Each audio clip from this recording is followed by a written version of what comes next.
আমরা 24 পরবর্তী বাংলাদেশে এই বাংলাদেশের প্রশাসনকে, পুলিশকে, অন্যান্য বাহিনীকে বাংলাদেশের জন্য দেখতে চাই, বাংলাদেশের মানুষের জন্য দেখতে চাই। আমরা কোন দল, ব্যক্তি, গোষ্ঠীর জন্য আর প্রশাসনকে ব্যবহার হতে দেখতে চাই না। আমরা স্পষ্ট করে আরেকটা কথা বলি, আগামীর বাংলাদেশে আমরা মিডিয়াকেও কোন ব্যক্তি, গোষ্ঠী, দলের দালাল হিসেবে দেখতে চাই না। এই মিডিয়া যেন কোন ব্যক্তি বা দলের এজেন্ডা বাস্তবায়ন করার জন্য কাজে না লাগে।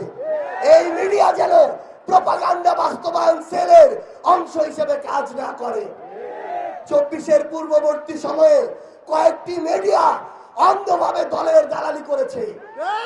তাদের সংবাদ কর্মীরা আজকে তারা যে সেই চ্যানেলে কাজ করে সেটা বলতেও লজ্জা পায়।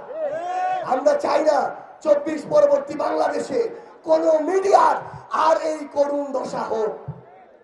আমার এই সংগ্রামী টাঙ্গাইলে আমরা আমাদের ভাই মারুফকে হারিয়েছি, কিন্তু এই টাঙ্গাইলে শহীদ মারুফ হত্যার যে বিচার, সেই বিচারের জন্য প্রশাসনের পক্ষ থেকে আসামি ধরার যে তৎপরতা, সেই তৎপরতা আমরা লক্ষ্য করিনি।